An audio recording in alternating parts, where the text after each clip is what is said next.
Recording in progress. I'd like to call to order this meeting, workshop meeting of the Susquehanna Township Board of Commissioners. All commissioners are present with the exception of Commissioner Cross.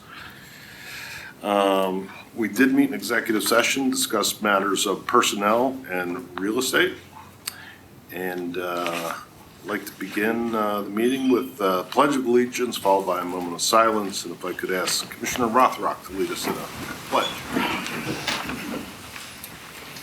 I pledge allegiance to the flag of the United States of America and to the republic for which it stands, one nation, under God, indivisible, with liberty and justice for all.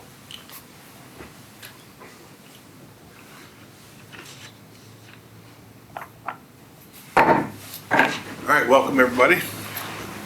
We'll begin with petitions, complaints, suggestions from citizens. Anybody wish to address the board tonight? All right, hearing none. Move on to the approval of minutes from our April 11th Board of Commissioners regular meeting. Is there a motion? So moved. Second? Moved in second. Comments? All in favor? Aye. Opposed? Motion carries. Recognitions and presentations. This is a presentation of the Susquehanna Township Fire Study. Mr. Peter Finley is here with us. Dave, did you have anything you want to? No, sir, just to introduce Mr. Finley. All right, Mr. Finley. Up to the podium, please. Thank you. Okay, thank you. Everybody hear me? Yep. Yes. Good evening, everyone. Members of the board, Mr. Volka, Chief Trees. First of all, on behalf of Municipal Resources, I want to thank you for having given us the opportunity to present this study, or to do this study, and now present this report on the fire and rescue services in Susquehanna Township. You know, we know that there's a lot of material in here. I think the report ended up being 320 some pages or whatever. So there's a lot of stuff to digest. There's a lot of recommendations in there. So one of the things that we kind of urge as we get started is not to look at it as a blueprint, but more as a roadmap. And what the difference is that, you know, a blueprint says part A has to go with part B at location C. That's not the only way that you can achieve the same objectives.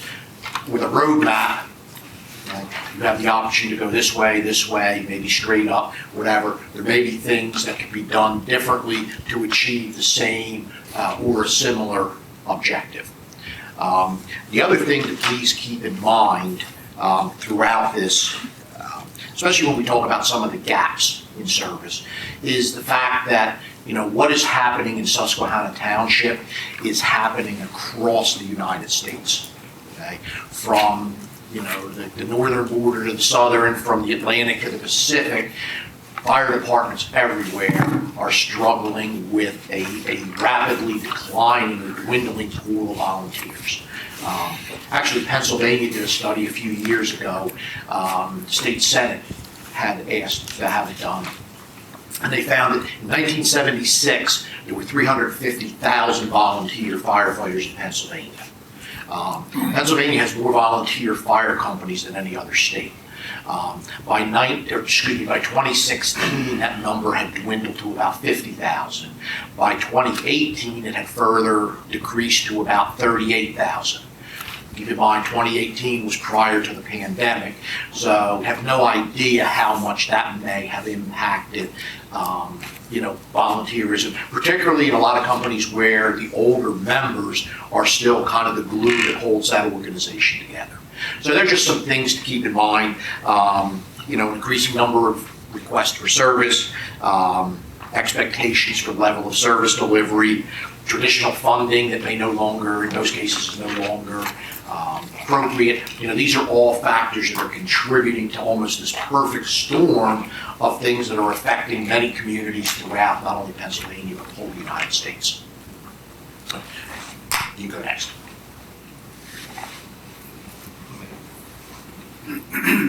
So MRI was engaged to review the manner in which fire and rescue services were provided in the township, evaluate the fire and rescue services organizational structure and overall operations, and then to offer recommendations for potential improvements. All right, next.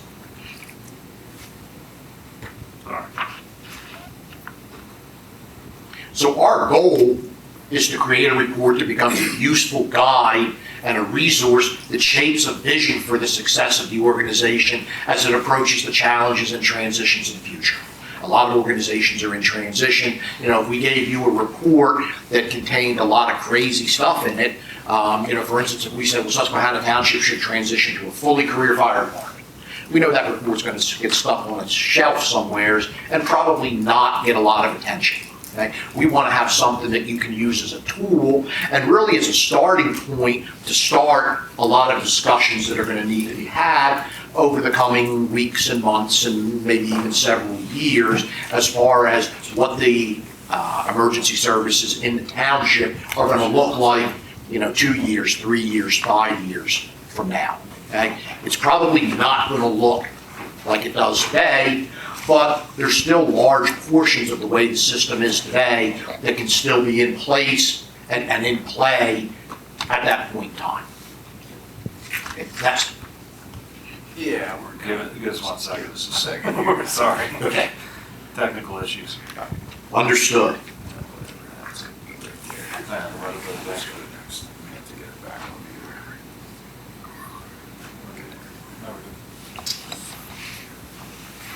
Okay, so again, I kind of talked about this just a second ago. You know, what are those outcomes? Does it become a dust collector, or is it a useful tool? Okay, the report has 121 recommendations in it. Some of them are very, very easy to accomplish.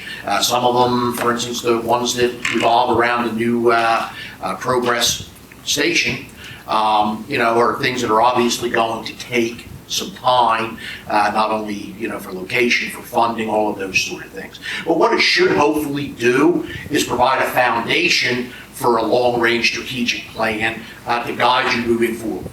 You know, what do we want it to look like down the road? So ultimately, the outcome is going to be up to, you know, collaboration between the board, the manager, the fire and rescue services, rescue fire company, progress fire company, all of the various stakeholders that are going to be involved in this process moving forward. Okay, next.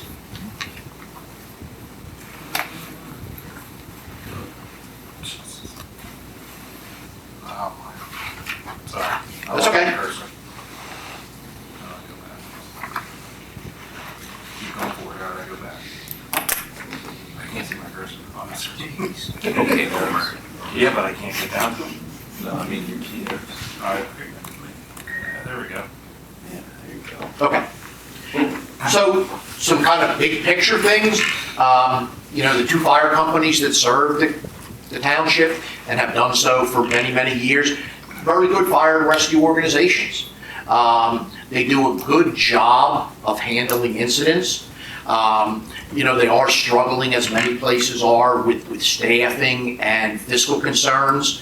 But, you know, they do the best they can with the resources that they have. So the community, Susquehanna Township, should be justifiably proud of the service that they have provided, continue to provide. Okay? And they do provide a good value to the community, as volunteer fire companies have for many, many years. You know, one of the challenges with the fire service today is the escalating cost of the main vehicles that they need, pumpers and ladder trucks. You know, a standard bare bones fire pumper today probably starts at about $750,000 and can run up to $1 million. When I first got involved in the fire service in 1978, we were buying pumpers for $65,000, $70,000. I know that's, you know, 4 decades ago, but I mean, that's a tremendous increase. Ladder trucks, probably 1.2 million and up now. I think I just heard somebody got a 1.8 or 1.9 million dollar ladder truck. So, you know, those funding needs have changed tremendously. And that's a challenge that the fire companies are facing, again, across the Commonwealth and across the country. Okay, next. So we want it to be clearly understood as we kind of start here by all the stakeholders. The focus of this report and this study is to augment and not supplant, augment the existing fire and EMS resources. Recommendations are focused on adding resources while maintaining, supporting, and strengthening those existing organizations, again, which is Progress Fire Company and Rescue Fire Company. All right, next. So what are some of our key areas of concern? Well, the first one is something that's going to be decided, again, in conjunction with the stakeholders, but ultimately, the people who are sitting up here are going to decide upon an acceptable level of risk for the township as it pertains to the delivery of fire and rescue services. Okay? And that acceptable level of risk and kind of the companion issue of how much can we afford are going to form the foundation for all the other decisions that you're going to make. Okay? They're the two things that are going to drive a lot of those other decisions. Okay? The other thing is, can you go back 1 second? Okay. Non-existent, basically overall emergency services organization and operational function at the township level. Traditionally, and again, this is very common, not only in Pennsylvania, but many states, where the volunteer fire companies have basically, for many years, they're autonomous, they've done their own thing. But things have changed so much that, the regulations that are out there, the training requirements, the fact that, a fire company years ago could handle a house fire by themselves. Nowadays, it may take 6, 7, 8 fire companies to do the same thing because of the diminishing personnel. So everybody kind of has to be operating on the same page with regards to things like training and SOPs, SOGs, those sort of things. All right, next. So the Township Fire and Rescue Services, as the overall fire and rescue umbrella with management and oversight authority, has really not been formally established, and that's one of the things that we will recommend. I'll talk about that in a couple of minutes, that we recommend that the township do. Each independent entity has its own organizational structure. Again, that's a tradition that's been held for many, many years. And, we don't necessarily say it should be changed totally, but there should be one overarching person, the chief, who's in charge of the fire and rescue operation in the township. In a lot of cases, again, not unusual. The members perceive themselves as members of their individual fire companies rather than the Township Fire and Rescue Services. So they perceive themselves as members of Rescue Fire Company or Progress Fire Company, but not necessarily the Susquehanna Township Fire Service. Okay? And again, very, very common. Imagine what it's like in communities where there's 7, 8, or 9 organizations that provide fire protection in larger townships, larger communities. All right, next. Okay. Little township-wide training focus. The 2 fire companies do train on a regular basis. They train frequently. We reviewed their training records. Their training programs look solid, but each one, again, for the most part, is doing their own thing. There isn't something coming down from the township level that says, this is what the training requirements are. This is how we're going to do this. That sort of thing. So we think that needs to be a little bit better coordinated. Each company has traditionally developed its own policies, rules, SOPs, and SOGs. Now, there has been a committee that was established probably 6 months ago or so, Chief, to start working on that project, to have the various stakeholders sit down and start developing unified procedures and guidelines. We certainly, and I'm jumping a little ahead here, we certainly encourage whatever support is necessary to be given to that committee so that they can continue to do that work and complete it within a timely fashion. Okay, next. So this is one of the key issues or key challenges that's out there, is trying to consolidate those 2 separate and autonomous companies. They each have their own culture, they have a proud tradition and history of service to the community, but trying to consolidate them into basically a single, modern, functional, effective 21st century fire and rescue services. The Susquehanna Township Fire and Rescue Services, which answers directly to the fire chief and the director of public safety. Next one is a staffing and response model that's no longer compatible with the community characteristics. Volunteer fire companies have traditionally, don't staff their stations on a regular basis. today with increased traffic and those sort of things, it's increasingly difficult for volunteer personnel to respond to the station in a timely manner when that pager goes off, whether they're responding from home, from work, wherever.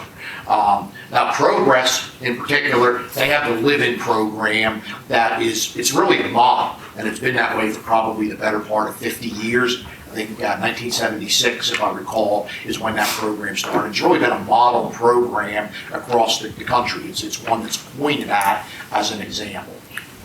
Rescue does have a live-in program, but it's not nearly as robust. And, when live-in people are not there, there may not necessarily be anyone staffing that station. Okay? So, we recommend that even volunteer companies today, come up with some kind of a duty crew or whatever. And we'll talk more about that in just a couple of minutes. All right, next.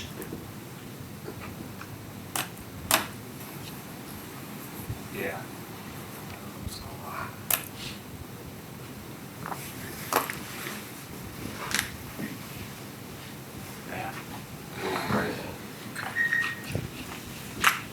I stopped the share. Yeah, we tried to kind of stop the reach. I stopped the share. Oh, you did? Yeah. Are you ready for it spot now? Okay, yep, we're good.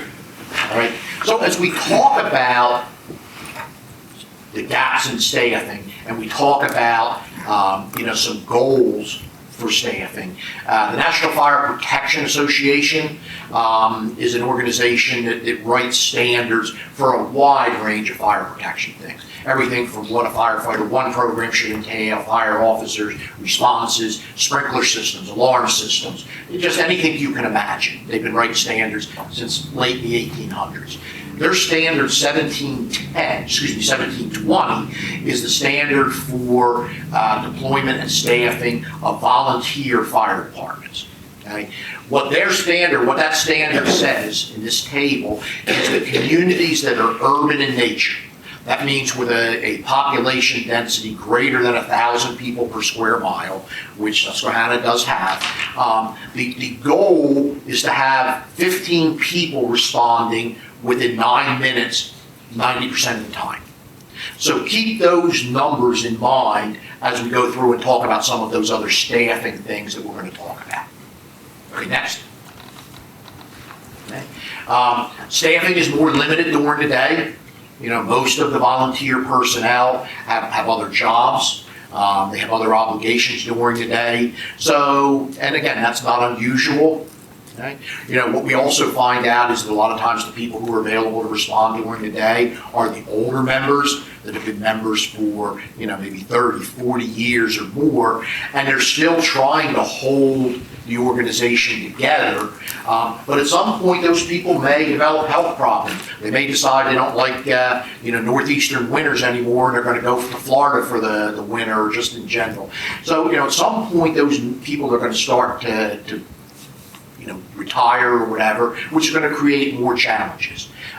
We talked about the traffic conditions. That traditional volunteer response model is obsolete. And again, not only here, but in many other places. If it takes 5 or 6 or 7 minutes just to get to the firehouse to get a piece of apparatus out, you're not going to be anywhere close to being able to meet that 9-minute response. All right, so that's a challenge that putting people in the station, and there's different ways to do that, can help to alleviate. Next.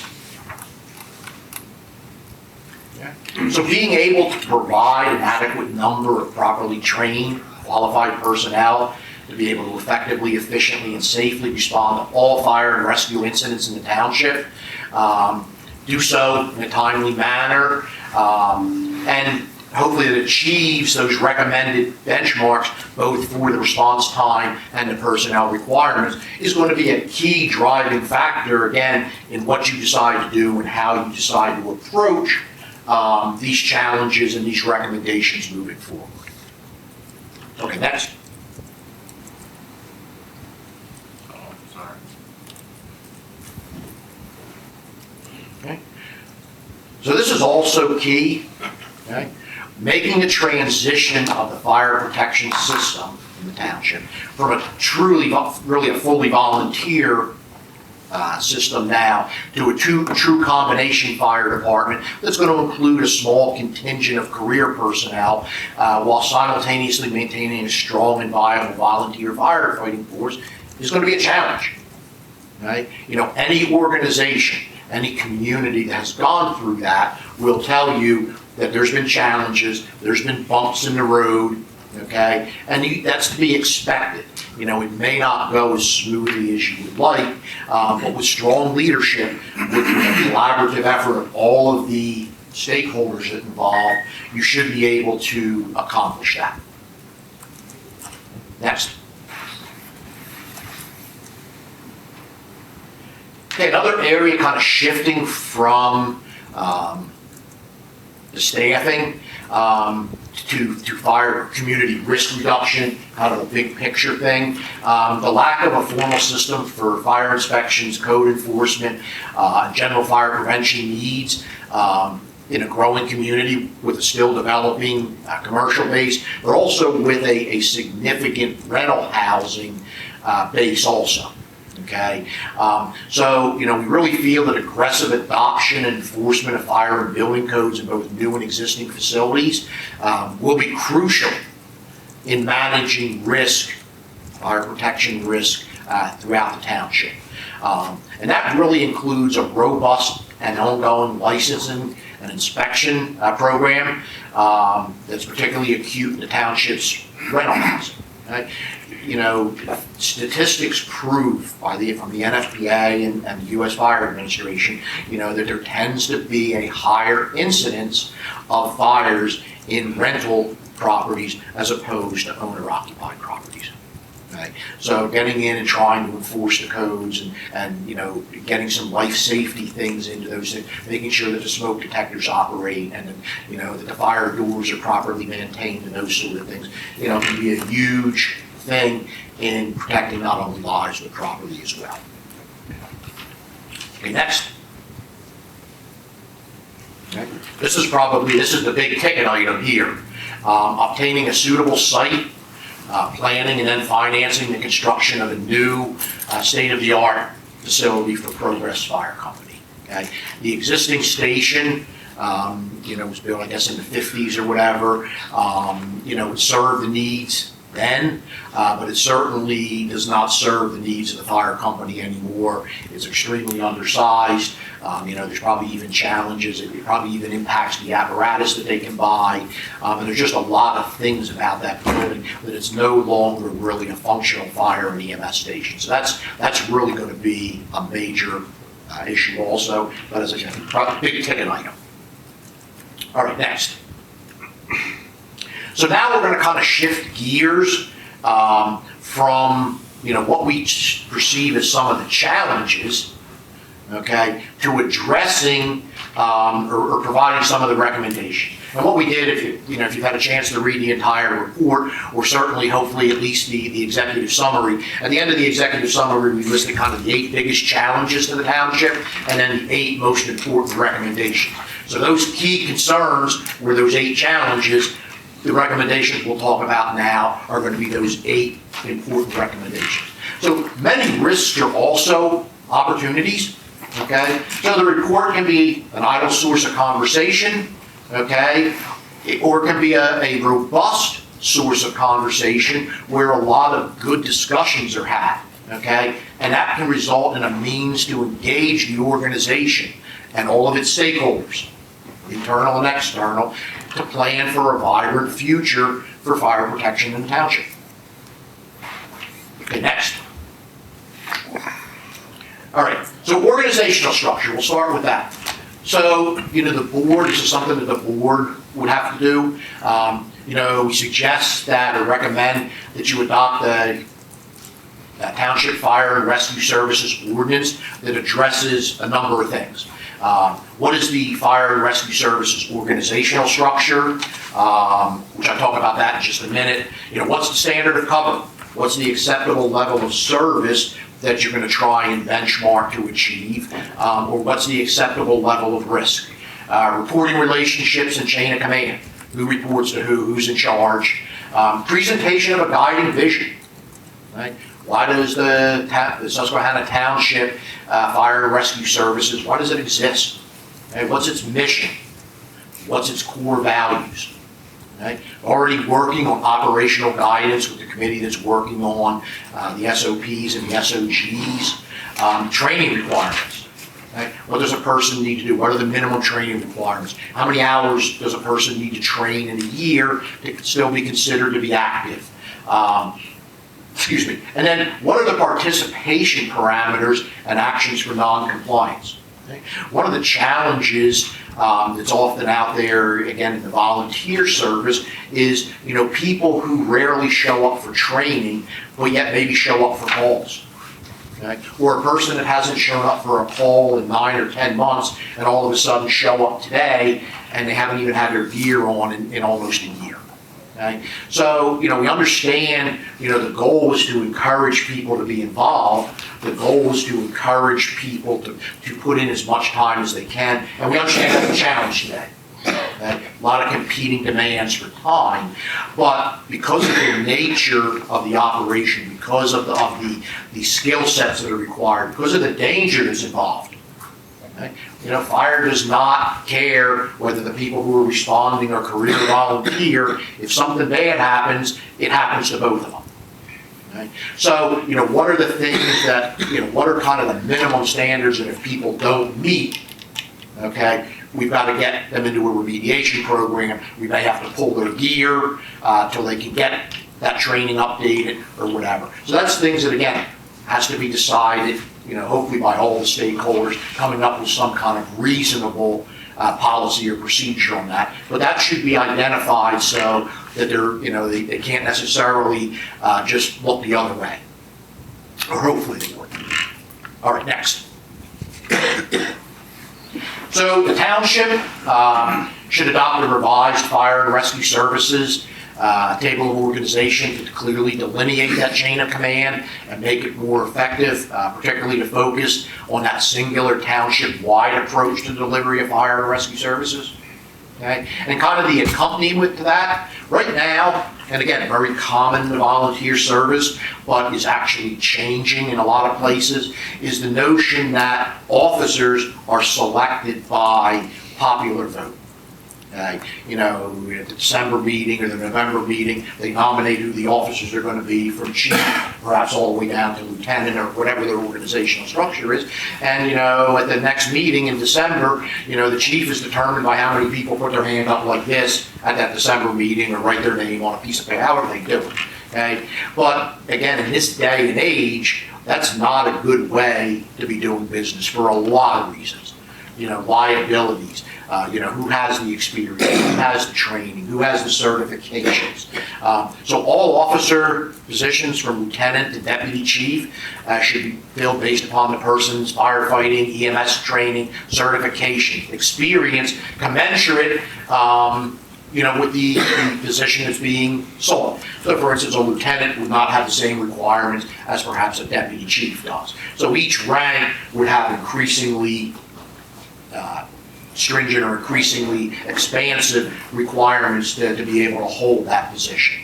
And the township should really consider the adoption of the successful completion of a formal rank-appropriate assessment process and a basic practical skills evaluation.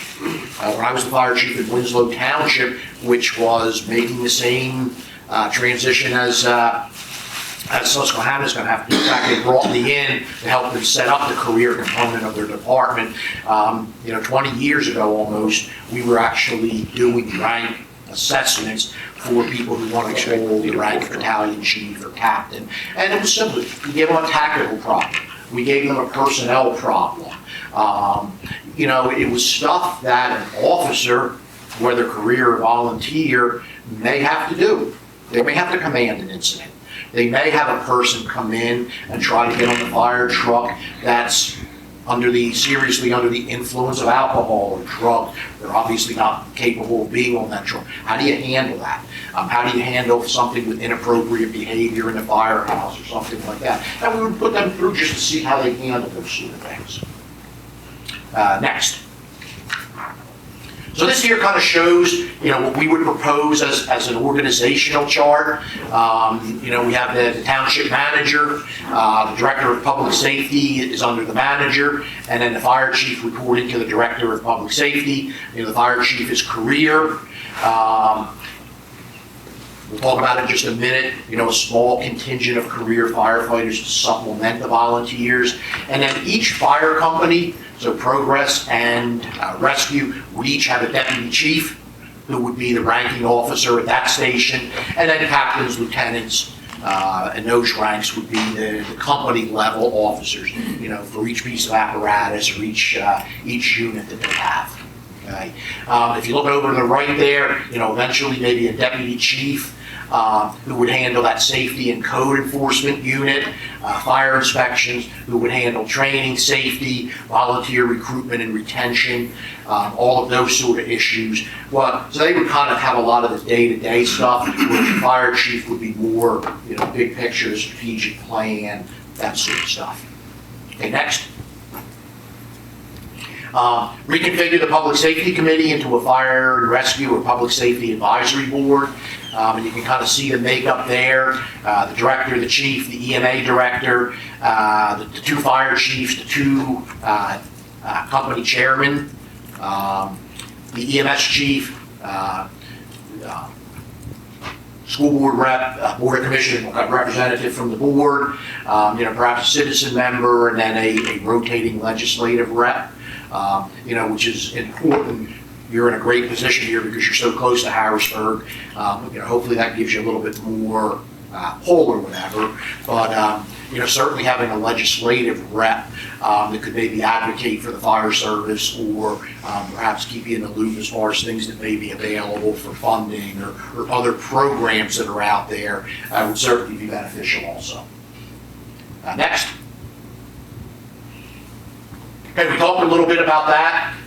The committee has already been formed to do that. But there's no need to reinvent the wheel.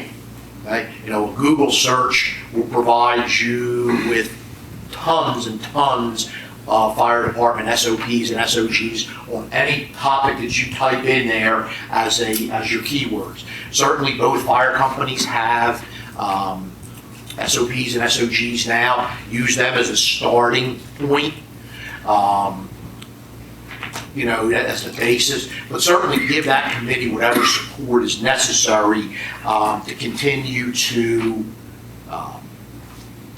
work the project that they're working, and hopefully get it to a point where it's going to be a pretty extensive manual in a reasonable amount of time, maybe 1 year to 18 months, whatever, depending on how often the committee can get together.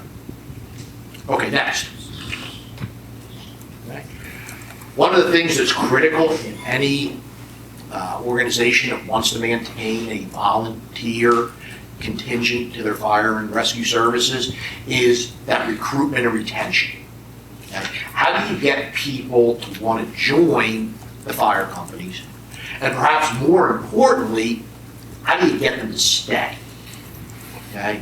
In a lot of ways, that retention issue has actually become a much more challenging issue than the recruitment. And in this particular area here, you actually have the challenge somewhat, okay, where a lot of people who join the fire companies, okay, they're joining it as a stepping stone to a career job in Maryland or Virginia or whatever. Now, you're fortunate, a lot of those people drive back and forth, so you still get to keep them here. Okay? We did a study a couple of years ago, all of Chester County. Chester County was saying 40 to 45% of all of the people who went through their Fire One program were gone within 3 years after graduating to the DC and Baltimore areas or other places. There's a lot of places that are hiring now. And there's more jobs available out there than there ever have been, because there are many, many communities that are now suburban communities like this that have traditionally relied on volunteers, and now they find that they're having to transition to a combination service. Okay? So, for people who want to be a career firefighter, I wish it was that easy when I was getting, when I was looking for jobs in the late 70s, there'd be 1,000 people show up to take an exam for, a department that was going to hire 6 people during the course of the exam. I took a test for Philadelphia a couple of times, and I took it with about 40,000 or so of my closest friends.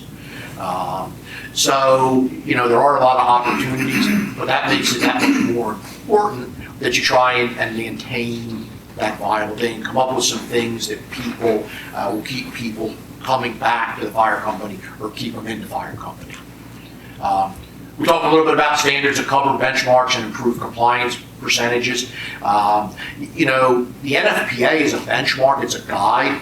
It's not a law, it's not a requirement, it's not a regulation. So, it's a good thing to benchmark yourself against, okay? But if the stakeholders that were involved said, well, 9 minutes is too much, we don't think we can do that, the township could say, okay, well, listen, how about if we add a minute onto that? So we want to have, those people within 10 minutes 90% of the time instead of within 9 minutes. Or we could say, we want 80% compliance instead of 90% compliance. But again, that's one of those discussions that needs to be had with the various stakeholders that will kind of tell you what's going to work in Susquehanna Township and what you can reasonably achieve. Okay, next. So, this is where, this is another, could be a significant ticket item, so to speak. Consider establishment of a quick response force by hiring 5 full-time career firefighters who would be on duty Monday through Friday from 6 a.m. to 6 p.m. To supplement staffing during the day when volunteer availability is low. A lot of departments are doing that. That's how we started out in Winslow Township. We started out with 1 unit staffed with 4 personnel. And the reason why we say 5 is that the system that we used there was each one of those personnel had 1 day off during the week. So they basically worked 4 12-hour days or 48 hours a week. So the unit was always staffed with 4, but 1 person was off each day of the week. And again, the emphasis here is this would supplement the volunteers, okay? It's not to replace them. It's not to kind of start to brush them away. It's to supplement when staffing is the most challenging, okay? And, we did Lower Paxton's study a year or so ago, to kind of have the same recommendation. I think Susquehanna was also looking at the same thing. Well, if each township has a unit staffed with 4 personnel during the day, okay? That's 12 personnel if they all respond to particularly structure fires or whatever. That's a decent response force that you're starting to put together there. So it gives you that opportunity to take a more regional approach also to the provision of these services. Okay. We think that the fire and rescue services should take a look at staffing their personnel or their stations with duty crews beyond just the live-in personnel at progress and rescue. There are times when the live-in personnel are not there. Spring breaks, summer, around the end of the year holidays where everybody goes home. So, if you can provide in-station staffing, and Progress does that a lot. It appears to be much more than rescue, but from 1800 or 6 p.m. to 6 a.m. daily, and then all day on the weekends. Both stations have the capability. They have bunk facilities, they have kitchen facilities, they have locker and shower facilities. So all of the things that are needed are there. It's just figuring out what system they work to get the people, to encourage the people, or to motivate them to stay at the station under whatever system you may choose to adopt. Next. Properly staffed code or safety and code enforcement unit should be established within the fire and rescue services to provide that community risk reduction function, fire prevention, public education, life safety inspections, rental housing inspections and those sort of things. And those personnel should also ideally be firefighter and EMS personnel who can supplement the emergency response personnel when they're needed. again, if you have 2 or 3 people in codes enforcement, and there's a fire, they can respond to assist also.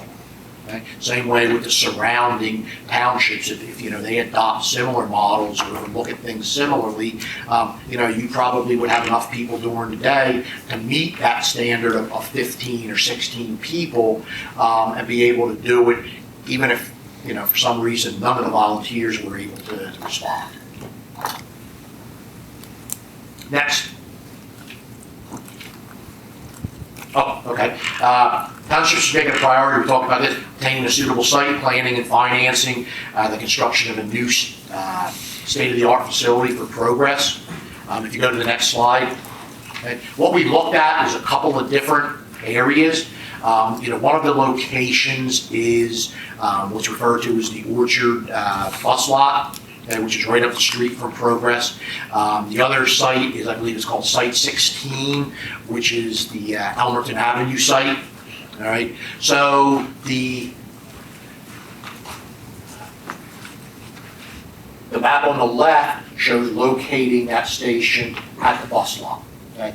It's a block and a half or 2 blocks from Progress. So it really is not going to change the response parameters at all. Okay? The next map here shows locating the station on Elmerton Ave, that's Site 16. And you can see a couple of things. Okay? The response times in Progress itself, okay, which actually this thing we've got, so we're up here a little bit. You go from almost immediate response into the heart of Progress into a 6 to 8 minute response time to get there. Okay. The other thing, if you look, this map here shows fire incident density, right? And the darker the color, the more incidents that occur in that particular area. And that's based upon GIS mapping of all the calls that occurred during the time frame that we looked at. Okay? You can see there's a lot of activity right in that Progress area because it's densely populated, it's older housing stock, okay? Whereas up here at Elmerton Avenue right now, there's almost no activity because there's not a lot of things up there, and the things that are up there, state facilities, the city of Harrisburg invites themselves in to handle those calls themselves, okay? So people could be sitting in that new fire station and the alarm goes off at the emergency management building, and Harrisburg's gonna send everybody in the city over there while your guys kind of wave to them as they go past. So we think overall that bus garage or bus lot, if that property can be obtained, is going to be the better of the 2 locations. And next. So what are the challenges ahead? All right, making a transition in service from old Susquehanna to new Susquehanna. Okay. Transitioning from that fully volunteer system probably into a combination one.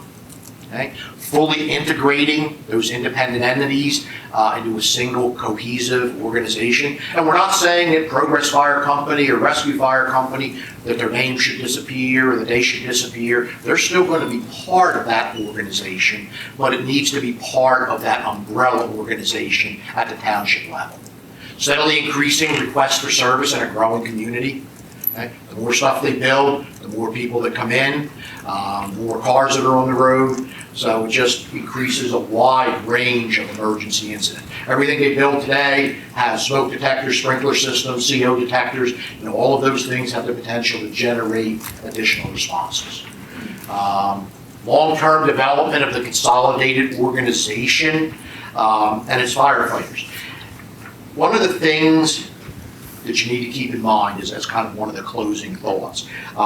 As the service demand in the township continues to increase, the companies and the township service as a whole are increasingly vulnerable to system failure. Okay? There have been, it happens, you read about it, several times a month in the fire trade publication where, a fire company notifies the township or their municipality at, 5 o'clock on Friday afternoon, as of Sunday morning, we're out of business. We can't do it anymore. We have no members left, whatever. And that's been accelerated, again, by the COVID pandemic, because a lot of the older members, kind of fell away or decided that they couldn't do it anymore. So this is particularly true in busy volunteer systems like Susquehanna. Okay? Your fire companies run a lot of calls. Okay? There's a lot of risk here. There's a lot of things that they do. So, that collapse could occur catastrophically and without a lot of advanced warning, that it's going to occur. And again, not to point the finger at any one company, but, rescue is being held together operationally by 3 or 4 key responders. If they were to go away, they all go away together on vacation, they get sick, they move away, whatever, it would be difficult for that company to continue to provide the level of service that they traditionally have. And again, they're doing the best they can with the resources that they have, but it's just that growing reality of 2024. Next. So hopefully, each of the 121 recommendations you'll give careful consideration to. Again, some of them can be done with copier paper and some Word documents or whatever. Some of them require a bit more effort. Some of them require a little bit of money. All right, right on up, to the top shelf ones. The new fire station and hiring career personnel. They may be several years down the road, and they're going to be big ticket items that you're going to have to plan for. But view each recommendation as a goal, okay? Approach them strategically, approach them systematically, try and develop short and long-term goals. Okay? What do we want to try and accomplish in 2024? How about 2025, 2026, okay? And of course, recognize each accomplishment. As things are completed, kind of check them off. Recognize the personnel who kind of made that work, who facilitated being able to do that sort of thing. Make sure they're recognized publicly, because then maybe they'll pick up another project or they'll continue to work in the way that they have. Okay? My final thought is the township is fortunate to have a dedicated membership, strive to provide the best possible services, given the limitations and constraints, primarily from a time commitment standpoint. Totally volunteer fire companies in a growing community. They should get a tip of the hat for that. Okay? And they should be given whatever support is necessary to continue to do that for as long as they possibly can. Next. Thank you. Thank you. You're welcome. I saw you looking at your watch. Time to wrap it up. Should have looked at it 25 minutes ago. No, I'm kidding. I could have said, okay, any questions at the beginning? No, it was very thorough, and like you said, it is not a blueprint, but a roadmap, and that's important. And It's a starting point for discussions. sure, absolutely. Now it's up to us to follow through and keep it going. Where's George? Sir. There you are. Anybody have any questions, Mr. Finley? George, is there anything you wanted to add, or Dave? I think that, next steps are probably for, the board to start to lay out some process for evaluating, prioritizing, triaging the recommendations that Mr. Finley has just presented to you. How you want to do that is of course, your discretion. We will, continue to keep the conversation going, look at some of our neighboring municipalities, see how they are proceeding with their own assessments and considering implementations and figuring out what makes the most sense for Susquehanna Township. So I just want to say from staff, we appreciate all the work you put in on this as well, and the thoughtful recommendations that resulted. Thank you, and thank you to you and your staff. They were extremely helpful. Anything that we asked for was received in a timely manner. It was very thorough, and again, that's not something that we see all the time. Motion to accept. I'll second. All right, the motion is to accept the report from Mr. Finley and your group, and it's up to us to carry the ball forward from here.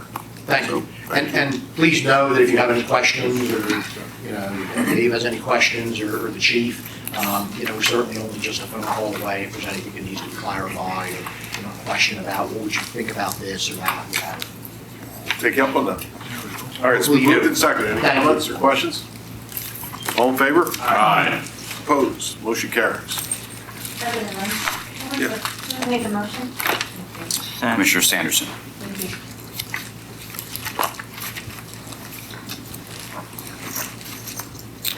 Okay, ready to move on to the Susquehanna Township Bicycle Pedestrian and Greenway Plan. Give me a second, Bob. It's gonna be like, what, 2 to 3 minutes or so? So yes, thank you, It Commissioner. ain't used your time. This has been a little over a year process now that we started this plan. We started in March of last year. Tonight, we're going to do a small presentation on the final report. You've seen the draft and everything already, and also a copy of this report as well. One thing I do want to mention out of the gate, though, is to thank our volunteer bicycle pedestrian coordinator, Dick Norford. He was instrumental throughout this entire process. Spent a lot of time with our consultants from CTC and did a lot of work and it helped me out quite a bit because I didn't have to I was in Morocco. go all over the township, and Dick knows the township a little bit better than I do at the moment. So thank you, Dick, for all your help throughout this process. It was a great asset throughout the process. So with that, I'll turn the floor over to Bob so he can give you our final presentation. Thanks, Doug. Thank you. Doug, did you ride your bike in from Philly? I rode the first 6 miles here. Then I folded it up, took it on the train to Norristown. This gentleman picked me up and we drove it. Full day already, Yeah. all throughout. So. And when I go home tonight, back from the train terminal, it's downhill, so. Towards the Delaware River. Yep, Yeah. exactly. Okay. Very good.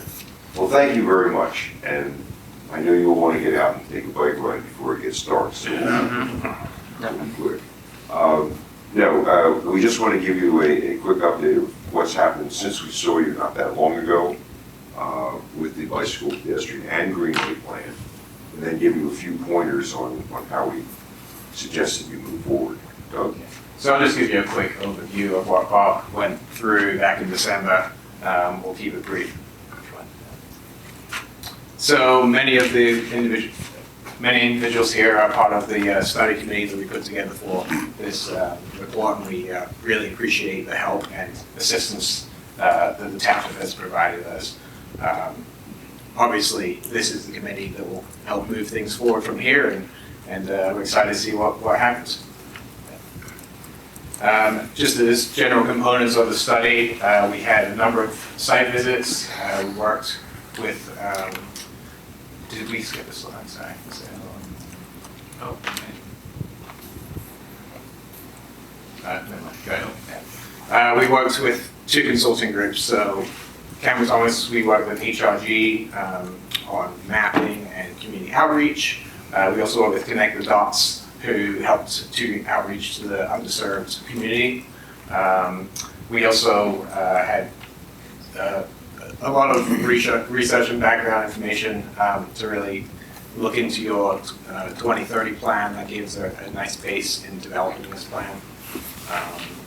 And since you've already been through the draft report, I won't get into too many of the details, but we had a 45-day review period. We heard from Capital Area Greenbelt Association, and we took a number of the recommendations and addressed those in the final report, which we're presenting tonight. One of the initial things that we looked at in this township that really gave us the base for developing this plan was the barriers and opportunities to connectivity. We, as with many urban, suburban communities, they are often walkable and bikeable within a specific neighborhood, but the challenges are crossing those major barriers, many of those being either PennDOT highways or challenging intersections. So a lot of this plan is really based on how do we address those barriers to create a community that is interconnected. Bob, do you want to go over what we've done since Yes. Okay. last time? I think as Doug said, we received edits and so forth, compiled the final report. Let's go to the next slide. This is really the final recommendations. So the key thing is, understanding is the communities you have and how to connect them, walking, biking. And the other thing is how you get there, what are the recommendations that we have of all the different routes and so forth. That's all in the report, very detailed, or several very large sheets. But probably, let's go to one on the next slide. But in terms of going from here, a lot of people just, even if they're big walkers and cyclists, can't imagine a township where you could really just go walk out your door and walk to school, go to the restaurant, get to a bus stop, whatever. How do you make that transition? So what we looked at was not just what are the improvements, but this is the key thing. What's the phasing? What do you have to do? What do you do first? So we broke it into phases and ranked priorities from phase 1 through 5. The idea being that as you build connectivity, and each phase works by itself, but then it adds on. We had a couple other things, such as, what's it? Okay. Yeah, we had a couple other things, such as projects that priority planning and coordination. For example, completing the path along the river, going underneath Route 81, even crossing the river. Those are things, they're not in a separate, because you actually start now and it'll take many years to have those integrated into the plan. But if you think about it, we've looked back in the history of the township and the area. At one time, all the roads were dirt. Everybody went by train or trolley car or wagon. And then I read about the battles against paving the roads. Why do we have to waste money on that? It'll never make sense. Who will do that?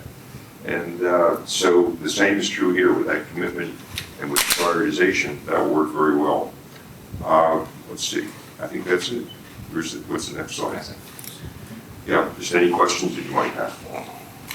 The thing that's really important as well is understanding the priorities you have to follow, but also you have to have someone like Dick and other people together and really have a committee for implementing, as you have on other things.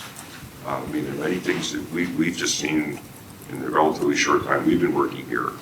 My partner who grew up in the township, is a graduate of the high school, has noticed, all the changes. So they've taken a lot of effort, a lot of work, but if you have a committee that will push things through over time and mark the changes, that's what it takes to get it to work. And we see it going elsewhere.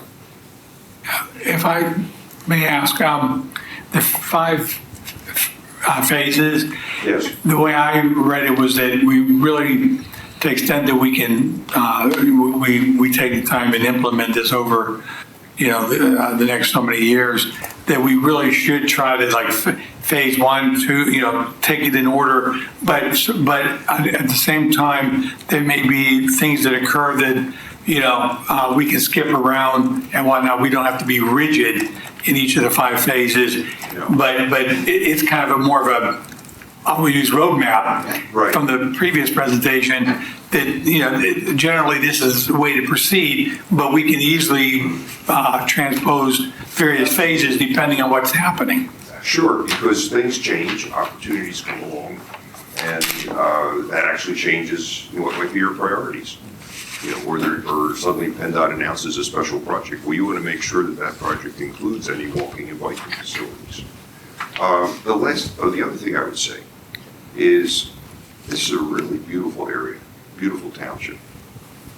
We finished dinner and we took a few minutes just to go up on the Appalachian Trail, look around, we went up Route 225 and hiked in a bit. You have access to just the river, the views here within the township are great. One of the things, though, is continuous green space. This area was a forest. It's what it wants to be. We all went away, we grew back. So that's why the Greenway plan also means that as you create these routes, they have to be inviting, right? If we put an absolutely perfect, met every PennDOT regulation side path along Route 39, and people might not walk on it because it'd be boring. It's too open, it's too exposed to the sun or the winds. So what we see is where you put these things in, like the green belt, where there's a lot of planting that gets done, a lot of trees go in. There are flower beds and other things, so that not only do you connect your green communities across what are sometimes very busy, barren highways, a lot of paving. If you work the greenways into that as well, then people actually, it's going to take a walk. You walk out along here because it really would be pleasant to do. It's very achievable. We've seen places go from being just barren, bare, gravel pits with broken glass, to being really beautiful parks. And I think that sense of continuous parkland is also one. We did also refer to that Susquehanna is very critically connected to the surrounding communities, to Lower Paxton, Harrisburg, and obviously coordinating with them and working, because many of the things here are regional. I'm on a bicycle. I've ridden, I don't know how many times from here to the train station. Well, that's not all in Susquehanna. So that connectivity is really important. The Greenbelt shows that. So having that concept continue in your thinking is a really valuable thing. Will bring a lot of pleasure to people. And this study was shared with all the different Harrisburg, Lower Paxton. Yeah. I'm sure with the green belt. Very good. Okay. Thank you. Mr. President, in making a motion, I do want one clarification in terms of what's in the agenda to ask for a public hearing. Do we also need to just accept the report like we did with the previous one, or we just need to make a motion for the public hearing tonight? This evening, we're asking that you schedule a public hearing. We've tried to follow as close as we could the requirements of the municipality's planning code. And that advertisement period's already concluded. At the conclusion of the public hearing on May, I have in here May 23rd. You could actually schedule that for May 9th as well. That would be when it's presented by resolution for acceptance. Oh, okay. I think Mr. Flona's already asked to be recognized. Oh, okay, that's fine. Mr. President, I'd like the Board of Commissioners to authorize advertisement of a public hearing on the Susquehanna Township Bicycle Pedestrian Greenway Plan for Thursday, May 23rd, 2024. Well, then I'll second if that's okay. Moved and seconded. All right, win-win. Any comments or questions? All in favor? Aye. Opposed? Motion carries. Thank you very much. Thank you. Thank you. Consultant, staff, and $1 a year man. All right, thank you.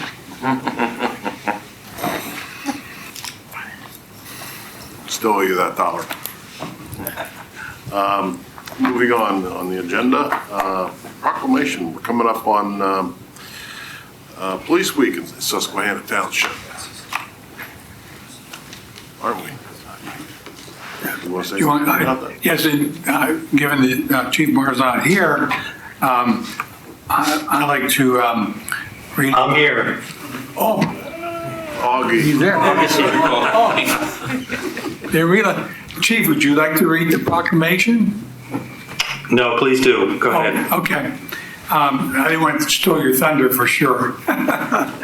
Okay. A proclamation of the Susquehanna Township Board of Commissioners declaring the week of May 12th to May 18th to be Police Week in Susquehanna Township, whereas National Police Week in the United States was created to honor and recognize the sacrifice and contributions made by police officers in communities of all sizes, and whereas National Police Week, held each year in May, was first celebrated in 1962 through a proclamation issued by President John F. Kennedy, and whereas our community will always appreciate and commend police officers and honor the risk that they take every day to uphold the law and protect the safety of the public, and whereas the Board of Commissioners and residents of Susquehanna Township recognize the pioneering community policing strategies employed by the Susquehanna Township Police Department to better serve, instill mutual trust, camaraderie, and positive relationships, and celebrate the rich diversity and cultural heritage that makes our community thrive. And whereas the Susquehanna Township Police Department's dedication to the highest standards and principles of law enforcement is further demonstrated by their accredited status under the Police Law Enforcement Accreditation Program. Now therefore, the Susquehanna Township Board of Commissioners does hereby proclaim the week of May 12th through May 18th to be 2024 Police Officers Week in Susquehanna Township and encourages all residents to join the township in the recognition of the sacrifices made by the police officers of Susquehanna Township and those around the country to make our community safe. Proclaimed this 25th day of April 2024.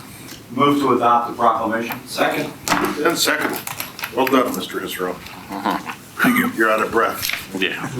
Any comments or questions? If you're on that bicycle. Yeah. All in favor? Aye. Opposed? Motion carries. All righty. Another proclamation, this one, whereby the commissioners declare the week of May 19th, May 24th, Public Works Week in Susquehanna Township. Yes, Mr. President. Yes, sir. The National Public Works Week began in 1960 by the American Public Works Association in order to energize and educate the public importance of public works in their daily lives. Each year, APWA designates a theme of the week. This year, the theme is Advancing the Qualities of Life for All, highlighting how public work professionals contribute to enhance the quality of life in all communities they are proudly serve. Front and center, Mr. Director of Public Works.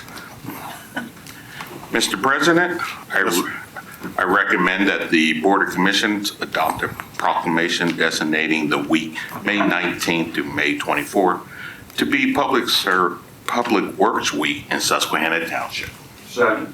Moved and seconded by Commissioner Engel. Comments or questions? All in favor? Aye. Opposed? Motion carries. All right, there you go. It's all yours. You want to read it? Sure. Proclamation of Susquehanna Township Board of Commissioners declaring the week of May 19th to May 24th to be Public Works Week in Susquehanna Township. Whereas public infrastructure facilities and services are of vital importance to health and safety and well-being of the people of this nation, and whereas such facilities and services could not be provided without the dedication of public works professionals representing all levels of government who are responsible for and must design, build, operate, and maintain transportation, water supply, wastewater supply, public buildings, and other facilities essential to serve our citizens. And whereas it is in the public interest for the citizens, civic leaders, and children of Susquehanna Township to gain knowledge and maintain ongoing interest and understanding of the importance of public works, first responders, and public works programs in their respective communities. And whereas the American Public Works Association has designated the week of May 19th to May 24th to be National Public Works Week, and announced the theme of Advancing the Quality of Life for All, highlighting how public works professionals contribute to and enhance the quality of life in all of the communities they proudly serve. Now, therefore, the Susquehanna Township Board of Commissioners does hereby proclaim the week of May 19th through May 24th to be the 2024 Public Works Week in Susquehanna Township, and urges all township residents to join the Board of Commissioners and recognizing the substantial contribution public works employees have made to the national health and welfare. Proclaim this day, 25th of April 2024. Sorry about that. Thank you, sir. All right, thank you. I tried to do it the short version, but my president made you read the whole thing. Sorry about that. Thank you for your support. Oh, it's worth being read. Yeah. All right, traffic studies, we have. Oh, we didn't actually vote, I don't think, did we? Oh, I thought we had this a second. I didn't, okay. I'll make sure. We did after that. Okay. Moving on to traffic studies, we have a request from the Mighty Six Board. Mr. President, I received an email from a resident on 3610 Centerfield Road requesting a traffic study on that stretch of Centerfield between the 38th and 36th Street. And for the record, I did witness this speeding before we tore down the road. for our sanitary sewer project. So I suppose it's still happening. And I'd like to request the board to authorize traffic study for Sandfield Road. Second. All right, it's been moved by Commissioner Colonna and seconded by Commissioner Sanderson. Comments or questions? All in favor? Aye. Opposed? Motion carries. Thank you. Thank you. Anybody else have anything traffic-wise? Yes, Mr. President, if I may. I had two requests to have two separate areas examined for traffic safety, but I'm going to email those to Chief Martin. Okay, All right? great. Thank you. Anybody else? Okay, moving on to ordinances, resolutions. This is a continuing discussion of the Cone Road Bridge and temporary crossing feasibility study. We did have a meeting today of Mr. Napper's Public Works Committee and staff. And Dave, if you want to kick this off. Will do. Thank you, Mr. President.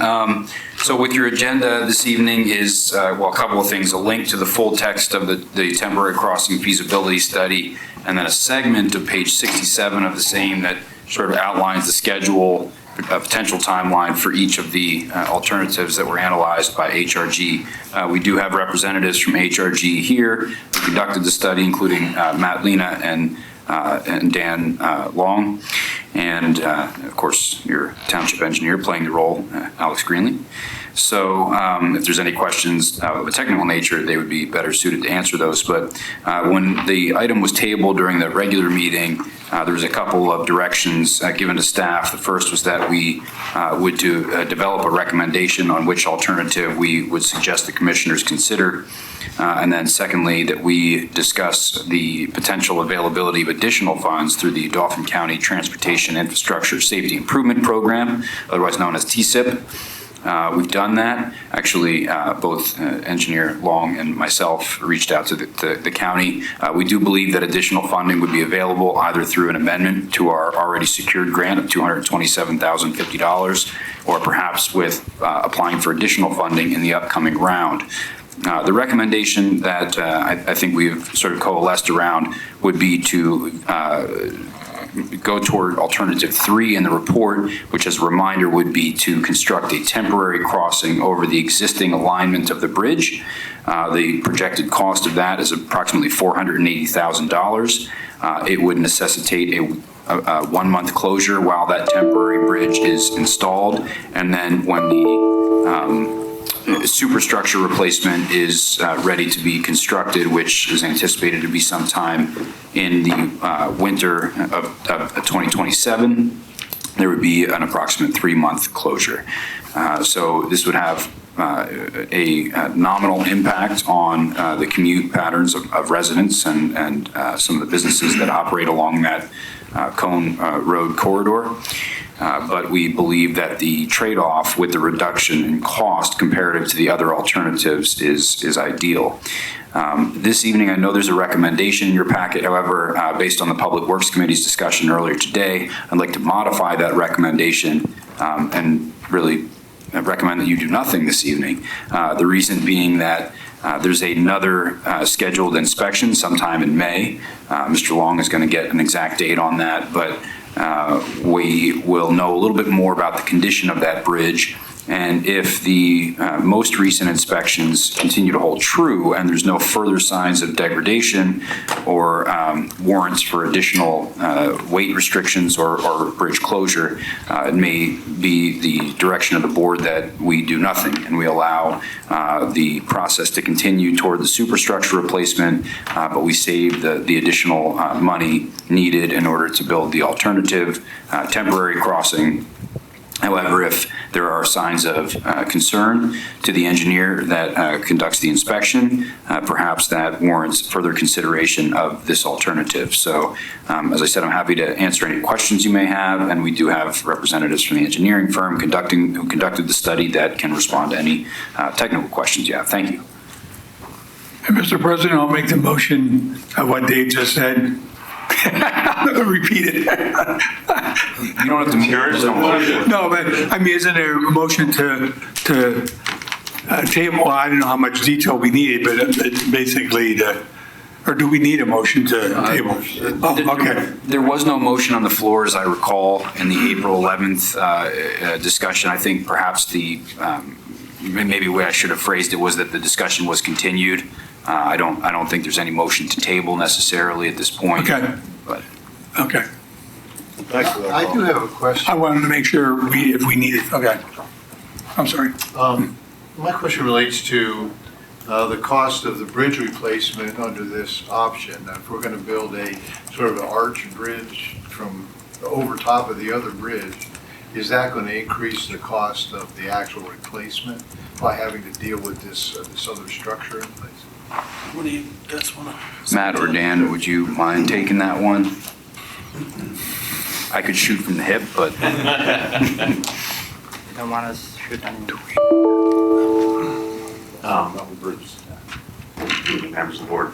So to answer your question, no, it should not increase the cost. There's a cost to, under alternative 3, to put the temporary bridge over the existing bridge. So there's a mobilization cost to basically place it in, and then there's a cost to demobilize or remove that temporary bridge, but that's included in that alternate temporary bridge cost. That's not, there's no additional added cost to replace. I meant additional cost to the actual replacement contract. Yeah, there will not be. Okay, that's what I was. Yeah. Thank you. Good question. Any other questions? No, I'd just like to make a statement. I commend the group that we met with today. It was an awesome meeting. I mean, to sit down and go over each plan and then talk out that plan, it was exactly what needed to come before this board. I appreciate it. Thank you, guys. All right, thank you. Okay, Board of Tree Vitalize, Mr. Canals. Recording in progress. Sorry.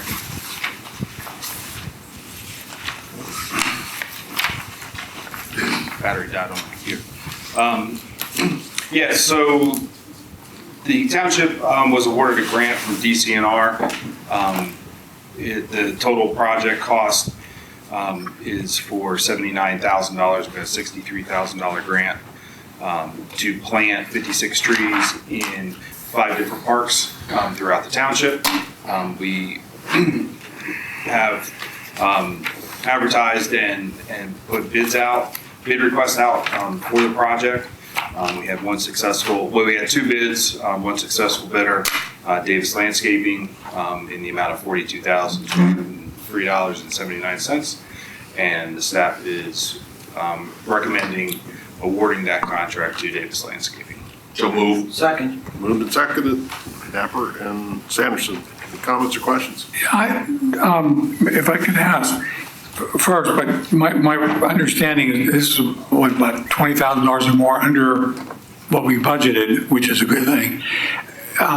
But on the other, I wanted to ask because it was like 50 some trees and it's 42,000. It's almost $1,000 per tree, and because the trees are already, we're not buying the trees, right? They're already. This is just the installation of them. We're purchasing the tree. And Oh, it includes the purchase of the, okay. Yeah. Approximately what size? They're 2.5 to 3 inch caliber trees, so they're already 8 to 10 feet tall.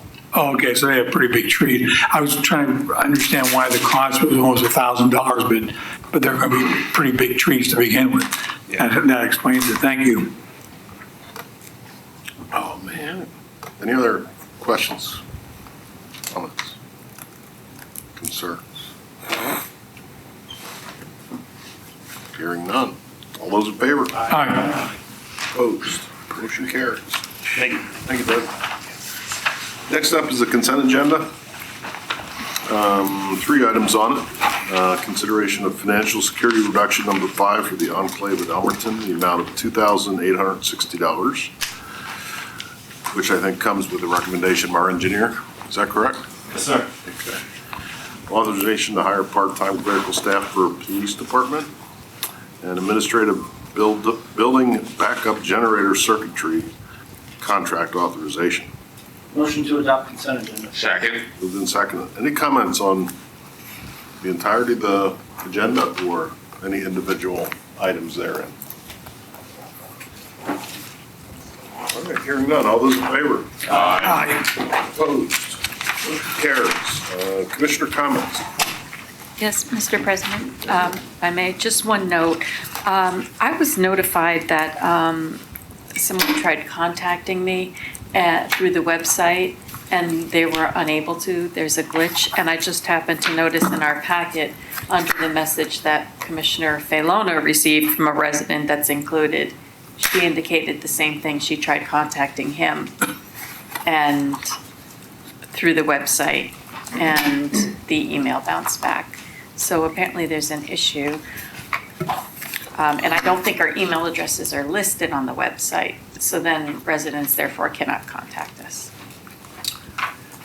Yes, that's with the web host Civic Plus. We'll troubleshoot that with them. It's something with their contact us portal that's having an issue. Thank you. I didn't even catch that. That's a good catch.